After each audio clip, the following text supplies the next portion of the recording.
can't buy. It resides between my eyes. Walked through the fire, came out better on the other side. See, life's like a beach if you find the sand. And right now, I feel like $100,000. You are listening to Inspired Insider with your host, Dr. Jeremy Wise. Dr. Jeremy Wise here, founder of InspiredInsider.com, where I talk with inspirational entrepreneurs and leaders like the founders of P90X, Baby Einstein, Atari, many more, how they overcome big challenges in life and business. This episode is brought to you by Rise 25, which I co-founded with my business partner, John Corcoran, who Tom also knows. Rise 25's mission is to connect business owners to their ideal peers, customers, and referral partners. We do this in 3 ways. 1, we completely run and launch your own podcast, distribute across 11 different channels, dedicated blog posts, put it on social media. So you just show up and talk, and we do everything else. 2, we do live in-person VIP days and receptions with top entrepreneurs all over the country. So check that out. And 3, we do a done-for-you lead generation service where we manage a consistent outreach to your ideal clients and referral sources. This is not paid traffic, by the way. Since it requires a lot of humans to do the work, we have limited bandwidth, and we only want to work with the right company. So if it's interesting to you, go to rise25.com and contact us. I'm especially excited for today's guest. We email every day, multiple times a day. Today we have Tom Ross, and he is CEO and founder of Design Cuts. He's built an amazing company. He's built an audience of 400,000 designers and growing, grew the business to multiple 7 figures and growing with more than 16 full-time staff. He's also one of the hosts of the Honest Designers Show, which if you search it, it is, and Tom, you may not know this, I don't know. I did many searches for you, but it shows up. There's multiple lists of some of the top, most popular shows in the design community, and it's frequently in this 1, 2, or 3 slot if there's like top 10 design shows, and all across the web on all these different lists. So check it out. And he's also the host of the Honest Entrepreneur Show, where he gives a candid look as life as an entrepreneur. Tom, thanks for joining me. Thanks so much, Jeremy. Hell of an intro. What's been some popular use cases for the designs? Like you mentioned, people selling on Etsy, or people like create a t-shirt company out of something on this. What have been some of the favorite like entrepreneurial stories that have come out of Design Cuts? Ooh, I'm trying to think what I'm legally allowed to share. Okay. So I won't name the company name, but I would say a very, very big publishing house basically kitted out their massive design team. I think it was like 400 designers or something with some of our products. So many of the biggest book covers in the world have been done using our resources. And I see it all the time, man. Like I'll be out for dinner with my girlfriend. Probably at least 50% of the time, the font on the menu is one that we've sold. Like that's so prevalent. Like it's so nerdy, right? No one but designers appreciates that stuff. Yeah. But you see it everywhere. And when like some of these, we created products in house. When you see a product that you've worked on in a shop window, and you're like, damn, that's crazy. The fact that you would even notice it out of all the designs you guys produce is actually pretty remarkable. After 5 years, you wouldn't believe the depths to my geekiness. Yeah. Like I will see like a letter in a shop window in New York, and I'll be like, I instantly know the supplier's first name and the name of their kids looking at it. It's just that's like amazing. It's soaked into my head now. Yeah. So I guess anyone who publishes book covers or illustrators or anyone in the design community, I guess, is a fit for this. They can use it, but companies who do that as, you know, what they do is always good for that as well. You talk about this on the podcast, the Honest Designers podcast. There's the good and the bad about being a designer in general, right? Yeah. What's the bad? I mean, I can see the good. You're working from home, probably. You can make your own schedule. What some things say is the hard stuff? There's a ton. And designers, I think they're some of the most wonderful people. The design community at large is awesome.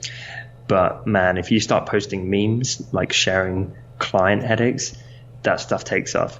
Like there's a lot of crap that designers have to deal with. And we talk about a lot of that on the Honest Designers Show podcast.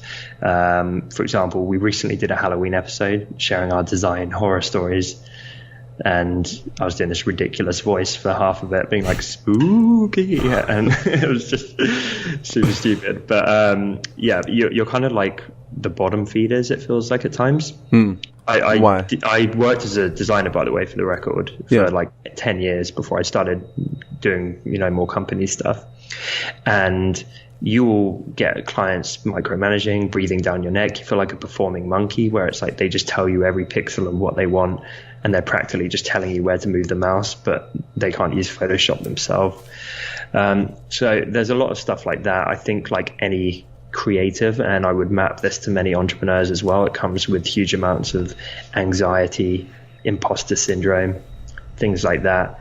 Because you've got the double whammy of like, I don't know if my skills are good enough and my work's good enough, but also many of them are trying to do this to make a living. They might be freelance designers. So it's like, I also don't know if I'm good enough and if I'm going to make it and support my family or pay my mortgage. So a lot of pressure.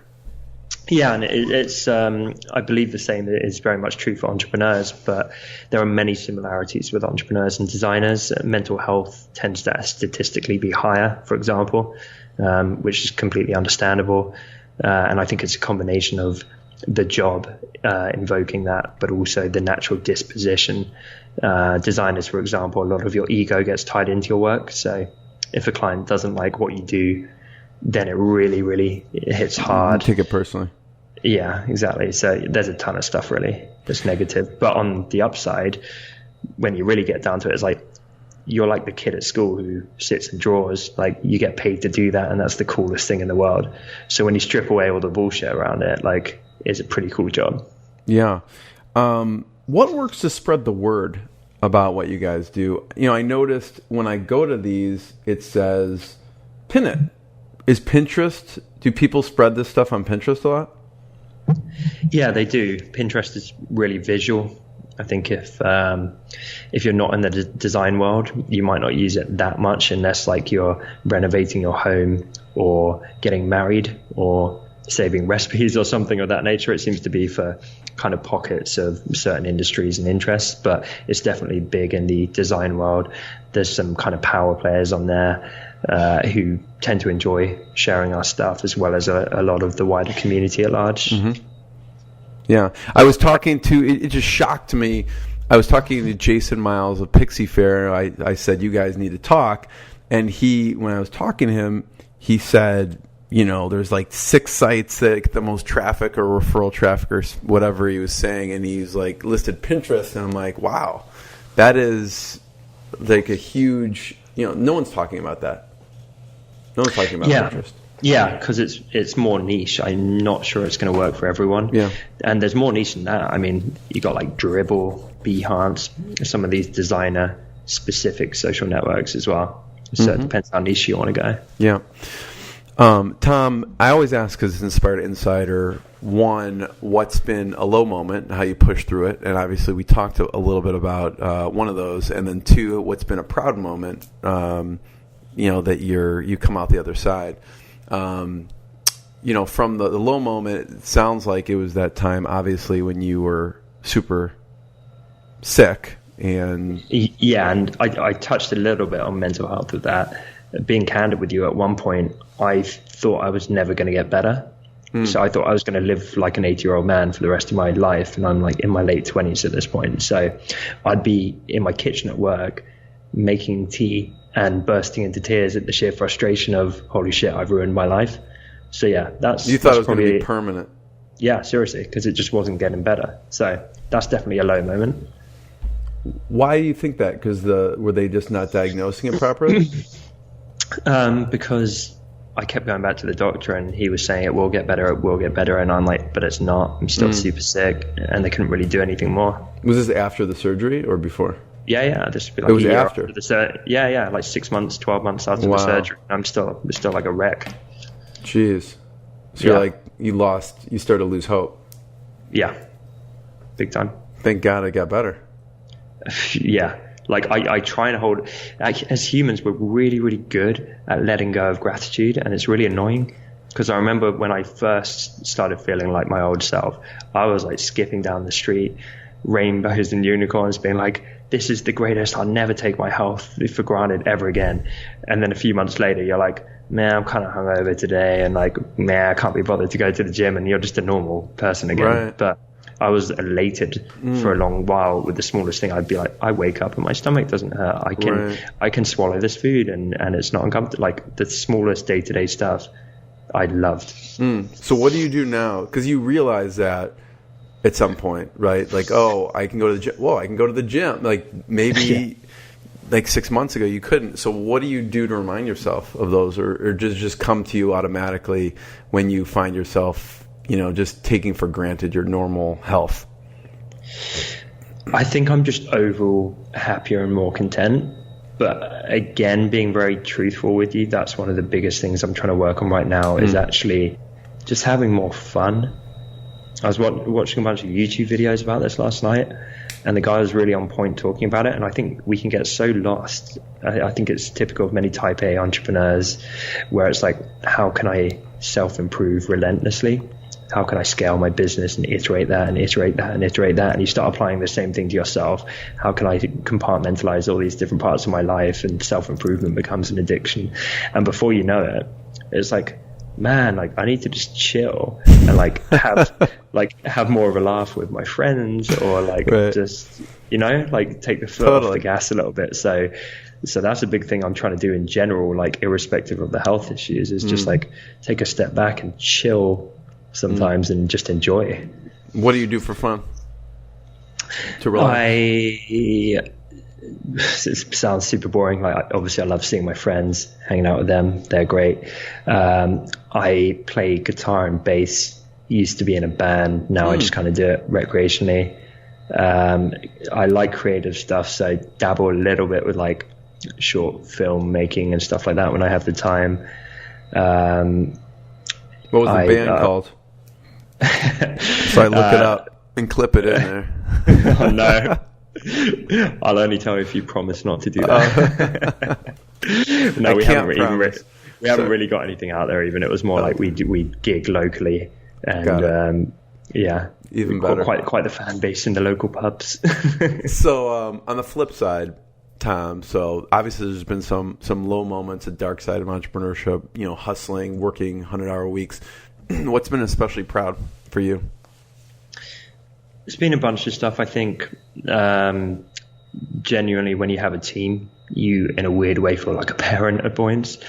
And often the proud moments come with our annual Christmas party where a few of the directors band together and the team are just out there oblivious to you, and they're all getting drunk and laughing and they've befriended each other. And you look out and go, holy shit, we did this from nothing. That's normally a little kind of tipsy moment of pride. But there's been tons of moments along the way with the team and individually. I know in year one, especially when we were working in the corner of a bigger corporate's office. We didn't have our own office space. We didn't need it at that point. And me and my business partner, we were making our first sales, and we're in this sales floor where everyone's kind of serious, and we're like sprinting up and down it, like jumping up and down and high-fiving each other because we're so elated that we just sold like $20 worth of stuff. So that kind of stuff was fun, and we've done all kinds of stuff. Like we've with our suppliers, the people where we sell their products, we've paid for people's kids to go to college. We've saved people's houses from foreclosure. Like we've had big life-changing stuff happen. Yeah. And when we get the emails about that, and they say, "Holy shit, I just fell off my chair when I received the money, and this is going to change my life or my kid's life," that is my favorite part of the job, hands down. I freaking love that stuff. Yeah. These are the designers where you're featuring their works on the site. Yeah, exactly. Yeah. Tom, thank you. This has been fantastic. I want to be the first one to thank you. Everyone should check out designcuts.com. Check out Honest Designers podcast and his new Honest Entrepreneurs podcast. Tom, thank you so much. Thanks, Jeremy. Yeah. Appreciate it. That was really fun. Yeah. Thanks for having me on. Thank you. What I got, you can't buy. It resides between my eyes. Walked through the fire, came out better on the other side. See, life's like a beach if you find the sand. And right now, I feel like $100 grand.